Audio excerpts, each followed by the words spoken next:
Welcome to the Farm to School podcast, where you will hear stories how you thrive and farmers prosper when we learn how to grow, cook, and eat delicious, nutritious, local foods in schools across the country. And in early childcare. Oh, God, sorry, I really messed that up.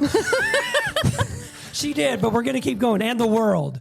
So it's okay. Hey, we're your hosts. I'm Rick Sherman. Michelle. Really? We're not starting over? You know, we're not starting over. I'm so great because we train's have left the two station. amazing guests. Hello, Angela. Hello, Emia. Hello. So we have today, Angela in studio. We have Angela Hedsrom, who is in studio right now, who works for Ecotrust, and we'll let her introduce herself. But for now, just say hi. Hello. How do you say hi in Japanese? Konnichiwa. Konnichiwa. Angela just arrived back from Japan, so she's a little jet lagged. So listeners, please excuse her if she's not coherent. And that's why I messed up earlier. That's okay. Because Angela's jet lagged. And then all the way from Ohio, near Columbus, from the Ohio State University. If you Google OSU, Ohio State comes up. I'm like, Before Oregon State kidding? or Oklahoma State. Hey, Emia, I rode the beast. I survived the beast. Where's the beast? Does that mean anything to you? Did I say hello in Ohioan? Yes, please. OH. Ohio. Okay. That's a good So one. today's episode, we are doing a farm to ECE episode. ECE. And ECE is an acronym in our line of work, stands for Early Childhood Education. See, it's hard to say.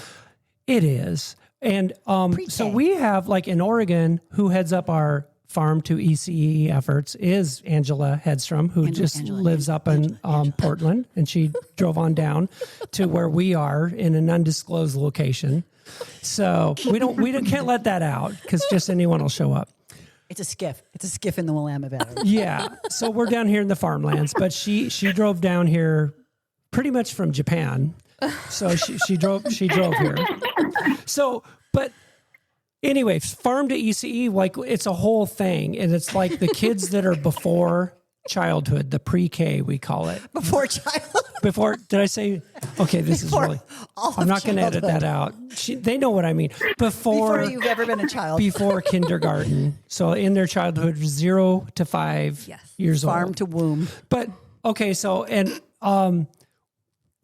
so my first question to either, I'll throw that out to Emia and Angela, is like, why farm to ECE? Why not? Is K through 12 not good enough? Why do we care about farm? I'm not trying to be funny. I'm sorry. Why is that funny? So why farm to ECE? Why is that different, or should it be different? Is it different programming? And before you answer that, Emia, could you just tell a little bit about yourself and what you do at in Ohio at Columbus? Sure. Yeah. So thanks so much for including me. So I'm actually a consultant, a public health consultant with a group called the Association of State Public Health Nutritionists. And we, our vision is all people living and thriving in resilient communities that are supported by sustainable food systems. So you can see, like, there's the connection with farm to ECE and farm to school. But we've been working with CDC for, probably a decade now, really working on what are the antecedents to chronic disease. And CDC and ASPHN both recognize that, like, it's really critical if you're trying to prevent chronic disease that you get in there early. And so we've been working with CDC on early care and education environments, ECEs, and really trying to improve the health that our youngest children have access to. And that kind of leads into your question, and I'll take it. I can take this kind of from the science background, evidence-based perspective, and then I know Angela can provide more grounding. But like, I would say, first of all, totally no competition here. K-12 is awesome. Farm to school is critical, especially if we want to move economic systems. That is the way to go. If we really want to impact farmers and our whole food systems, we need to start really getting into school. So, we're talking about a scale different here. There's like 54 million kids in K-12. We're only talking about like 12 million kids when we're talking about farm to ECE. So we're not talking about those big economic impacts, but the thing that makes it so critically important, even though we don't have that volume, is that 0 to 5 is this magical age. And that's 0 to 5 is the age group we're talking about here. First of all, they have exponential brain development going on. And so it's an opportunity to expose them to all sorts of enriching experiences that they can do with their hands, like you do in Farm to ECE. All sorts of opportunities to expose them to lots of different fruits and vegetables. And what we've learned from the data is that actually Farm to ECE and programs like it are really effective in this age group, even more effective than the ones that happen at older ages. People don't like it when I say that, but it's true. The data's there. And like the cool thing is that you run your interventions, for 12 weeks, if you're well funded, for 6 months, but then you come back, months later, years later, and you actually still see the impacts on the children. Like their consumption and their eating behaviors have still been shifted. So interventions totally work in this age group. And that's partially because of that exponential brain development. This is when children are really testing out the waters for everything, right? They're exploring food, they're exploring activities, they're developing all those gross motor skills. And we know from all that exploration that their preferences for food and even physical activity are actually set in these early years. So what they like to eat, they're learning before they're even 4. So we know that the habits and the food preferences that at age 4 actually persist really far along into childhood. So it's this great window. Not to say, like, I don't want to suggest all that research about exposures at older ages doesn't hold. It totally holds. We're malleable, later on. But the receptivity, like that window of openness, is super open when you're 0 to 5. And I think, it makes good sense because our habits are really young at this age or non-existent. And it's just always going to be easier to make good habits at these young ages. And I think the last point I'll make, and then I know Angela will have some really good insights too. I would say we can also see that the food industry has really ramped up their marketing to both family and younger children. So these children are getting exposed at much younger ages than, when I was a child, when others were children. So our youngest children, we need to get in there even earlier than we have needed in with the older kids, if that makes sense. That does. And I'm glad you framed it like that. That was very good food for thought. He's saying articulate. Well, I didn't know the right word. It was just, it was so awesome. I didn't know the right text, but no, it sounds very, very crucial to get them, as you put it, as earlier the better, because they're still forming their stuff. So Angela, some of our best investment. What do you have to say about this now? Well, first, thanks, Emia. I'm so excited to be on a podcast with you. Yay. I love hearing about the research that supports this. I did not know that piece about interventions and their sort of long-term, what researchers are seeing long-term, even with sort of short interventions. And I think just in general, I feel that way about early childhood investments. Like the data is so clear. When we invest in children during this critical development period, it's just so powerful, so impactful. And like Emia said, it's a critical human development period. And of course, it's all critical. It's not like once you're an adult, like, sorry, you're not going to change your habits, because you still can. But it is just this magical, wonderful window of growth and development. And I think the only thing I would add to what Emia has already said is also parent involvement. It's also the time period when parents are the most involved in their children's educational experiences. And the nature of early childhood and early childhood education settings lends itself just so beautifully to farm to early care and education. There's already generally a best practice of family style meals. So sitting around, serving ourselves, passing things, trying things. Hands-on learning is what early childhood is all about. The curriculum, early childhood educators are part of their training is to be responsive to the needs and interests and curiosities of the children in their care. Those things already exist in early childhood. So I think it's just an environment that is, it's just so well suited. And also, and this will probably come up again, early childhood settings are already doing farm to ECE. Whether or not they're calling it farm to ECE or recognize they're part of this whole movement. How so? What do you? I mean, if you think about what you think about in preschool, like, are you starting seeds in bags and taping them to the windows? Are you doing a cooking activity? Are you exploring worms outside? You know, like all of these things that happen in early childhood are part of farm to ECE. They are, but maybe what's the word I'm looking for? Like the lessons or the curricula might be just framed differently for younger kids, maybe, right? As opposed to older kids in K through 12? Yeah.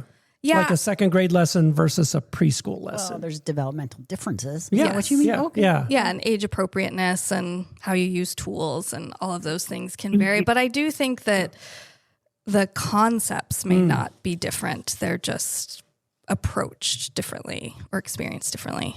Yeah. Cool.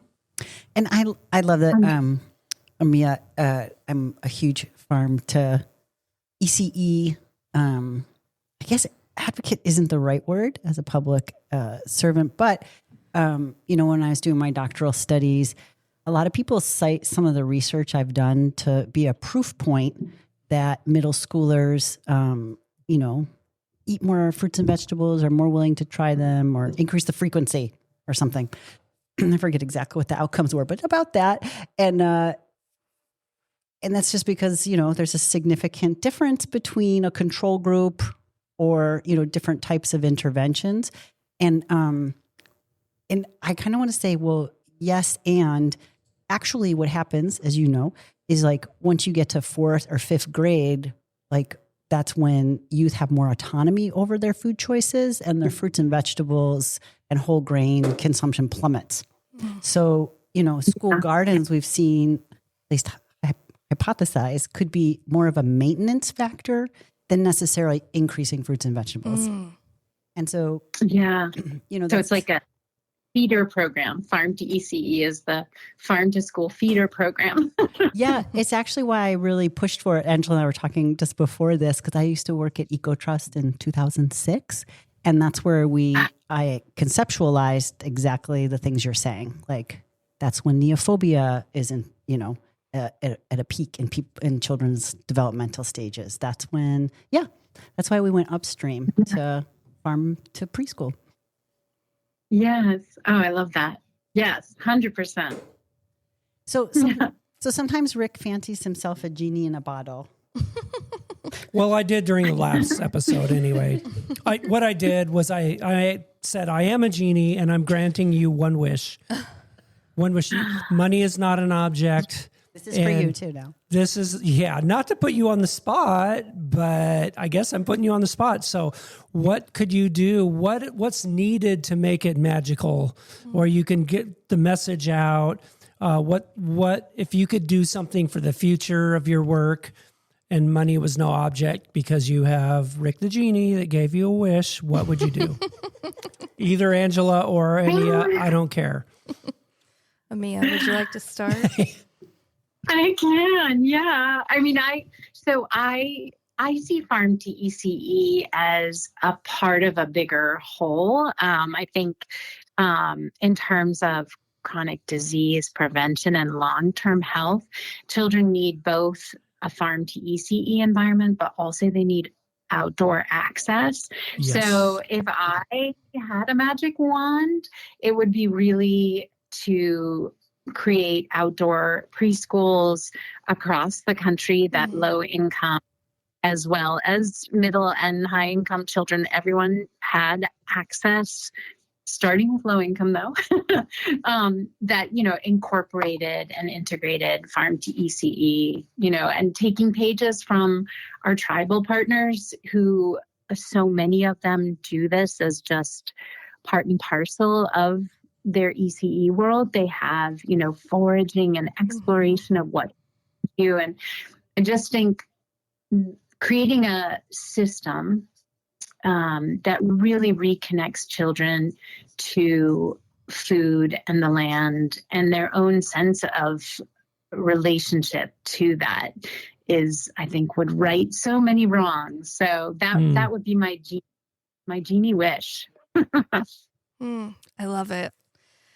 I think in addition to Emia's wish. Wait, I guess I gave them both a wish. That's fair. I noticed you didn't give me one. I like that. I'm just putting it out there. That's coming later. Yeah. So podcast. Yeah. Go ahead. Yes, I want all the things that Emia said. And I will add, when we're thinking about systems, I think a lot about care and caregivers and the way we value or do not value that work. So something about really uplifting the expertise in the early childhood field. And I mean, I'll just say it, paying people a lot more money to do the amazing work they do with children and families every day. And I also think, I think about my why in this work a lot. And my why is really babies and mamas, which I don't work directly with babies or parents necessarily. My work is a little more removed. But I think that what I'm doing is part of a very large puzzle of supporting thriving communities. And so making sure that all the babies and all the mamas had everything that they needed to thrive. Oh, 100%. I like our back-to-back there. I'm with you. Okay, I would have just asked for $1 billion and I could fund all that stuff. But thanks anyway for playing along, you guys. So it's really a pop quiz. Yeah. You guys passed. Those were good answers. Okay, thank you.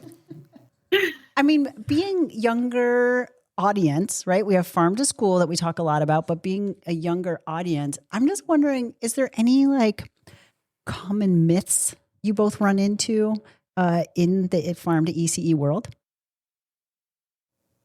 Yes. Yes. Well, how about this is our new special edition of Farm to ECE Mythbusters. Yeah. What's one? I can start. Yeah. Okay. Well, I'm probably going to say 10 wrapped up into one. So yeah. I have. I think the most common myth, I'm not sure if that's the right word, misconception maybe, is that you can include ECE in K through 12 farm to school technical assistance and training and expect them to have a similar experience or successes that you might be seeing in K through 12. in Oregon, for a long time, we worked to bring ECE into the K through 12 movement. And for sure, it is part of that movement. We're all working in the farm to school movement and under that broad umbrella. But in the last few years, we have sort of stepped adjacently and have really refocused into creating farm to ECE specific spaces. Because ECE is its own field. It has many things in common with K through 12 environments, but it's also super different. Different staffing, different federal nutrition program, different state support people, licensing requirements, professional development systems, like even serving sizes and purchasing volumes. Different operations. Yeah, the vast array of types of programs. There are for-profit programs, nonprofit programs, subsidized programs, county-based, in-home childcare with 8 children to Head Start systems that serve over 1,000 families. So to me, I think the biggest sort of misconception is that you can invite ECE folks into a K through 12 space and expect that they will get their needs met. They may be able to, certainly they will learn things and make connections and be inspired and all the things we hope when we convene people around farm to school. But in some ways, it's almost asking them to do more work, because then they have to take these K through 12 ideas and apply them, adapt them to their very different settings and very different systems. Well, Emia. That's good. Oh, I'm Emia? sitting here nodding vigorously. You are. And so I'm totally getting it, because you went, that was very technical, even though we're technical assistant, but just that it just really is a totally different field. Yes. Okay. That's what I'm taking away. Sorry, Mia, to cut. And they, like for a lot of our conferences, we have the Farm to Cafeteria coming up here in the National Farm to School Network puts on, and there will be in Albuquerque in December. There will be a lot of farm to ECE people there, but like you're saying, it's kind of the whole gamut that's there. So I guess they would go to their breakouts more to get more individualized things too. But Well, I think in that kind of setting, it's important to have ECE specific workshop offerings. So, which again, isn't to say that ECE folks would not go to the other offerings and get a lot out of it, but to have a space that is made for them. So for example, and maybe we'll talk about this more, I don't know, but in Oregon, we have a Farm to School Institute for K through 12, and we have a Farm to ECE Institute. And so, for example, when we have a cooking workshop at either of those retreats, the cooking workshop at the K through 12 Institute has a school nutrition professional who has worked in K through 12 systems. The cooking workshop at the ECE Institute has someone who specializes in working with early child care and knows the child and adult care food program and knows. So we wouldn't necessarily have either of those presenters present to the other group. Does that make sense?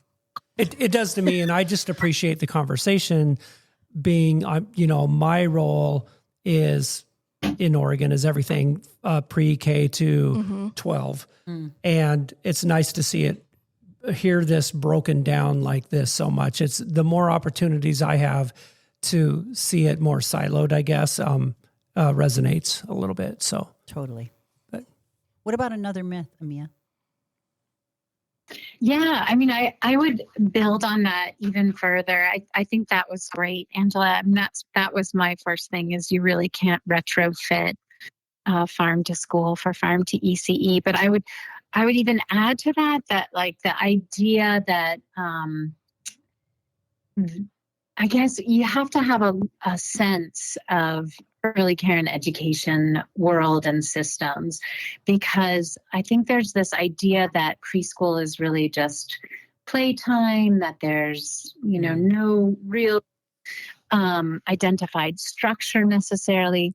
And that's absolutely not true. A lot of times preschool educators have unbelievable demands in terms of what they have to meet for all the educational requirements as well as meeting sort of physical development requirements. I mean, the standards that they have to adhere to are really impressive.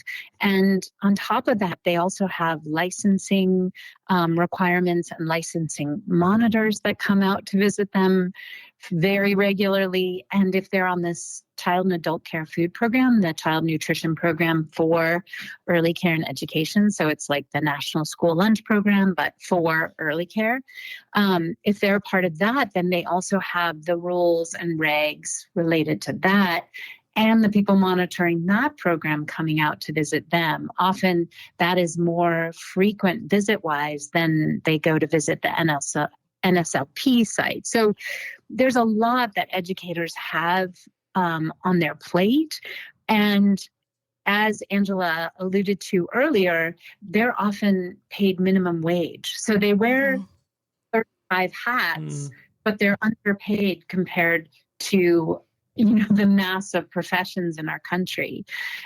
So I think that's a common misunderstanding, that we have expectations for school teachers that we try to place on early care educators, and we have to recognize how much they have weighing on them before we can ask them, to do something else, to add something else, and really to do our best with all of our work and our technical assistance and our funding to make their jobs easier rather than harder, to try and be additive for them. So I think that would be the other piece that I would add in there. But I say that, I have one caveat. Can I add a caveat? Always. Of course. Mythbusters, no problem. Which I also, when I say that, I sometimes feel like I scare people off, and they're like, you know what, I'm going to stick to farm to school. It sounds way easier.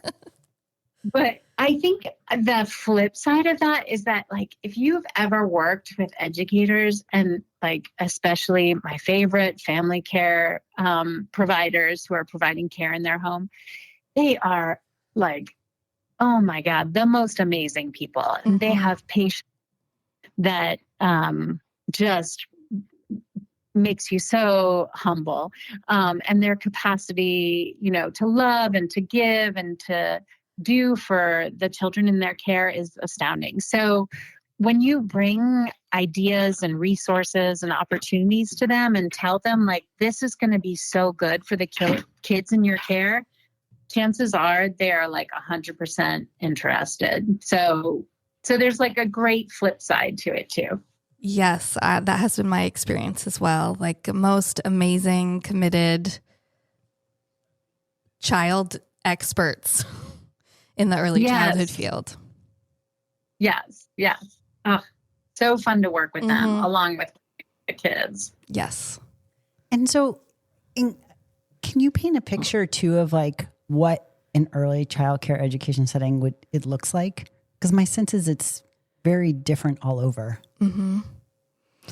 You mean the classroom environment or the meal program? Because it's all so different depending on, like, Emia was talking about family childcare. That's going to be very different than Head Start Center. There's a lot of variation. There is a lot of. I think what doesn't vary is hands-on learning, that sort of family engagement piece and that connection between the learning environment and home. Yeah. Emia? Yeah. I think farm to ECE is beautiful in that way. Like, it's really nimble and adaptable, so that you provide, the training, the coaching, hopefully some funding, and then the educators that are there, the staff that are there, they'll make it work with what they've got. Like, I've had the honor and privilege of talking with educators across the country, and like I've spoken at length with this woman. She's just outside of Anchorage. She runs a large early care center out there. And they have a short growing season. And so, I had assumed like her farm to ECE was Ziplocs, on the Ziploc bags on the window and potato bags inside. Like, no, she's like, we've got tires outside where we're growing lettuce, and we've got zest soap hanging from all the trees to ward off the moose because they like to eat it too. And I never knew this. and he's talking to the kids about, all the things, all the berries that grow in the different grasses that grow in the area. And, just it's amazing how they adapt it to the environments that they're in. And something we haven't really talked about, but seems at its heart, is a belief that youth can do more. That like so much of our society, I feel like, my own personal opinion, not the opinion of institutions in which we represent, but that a lot of what we've done is marginalize the meaningfulness and impact and role that youth have in our society. And that comes at a cost. And from the ECE, farm to ECE places I have been, it's just palpable what a meaningful contribution kinder can make, or pre-kinder. And do and how much they're capable of. A lot of times, even as a young parent, I was like, oh, should I have my kid 18 months old, 24 months old, chopping, pouring milk? The answer is yes. And they need to be, and they love it. And they actually love cleaning up. Yes, they love meaningful work. They love, and all of that builds all these other skills, all these motor skills. It's all connected. I love watching kids chop things up. I also feel like it's the basis of our democracy. That's taking it really far, but really, when we all contribute something to each other and have a shared meal, and which people have all contributed around, and then they talk, babble, laugh, it's beautiful. It is beautiful. It's what Angela said at the beginning, which is like farm to ECE and just any ECE setting, like the foundation of both of those things are exploration and exposure and hands-on learning.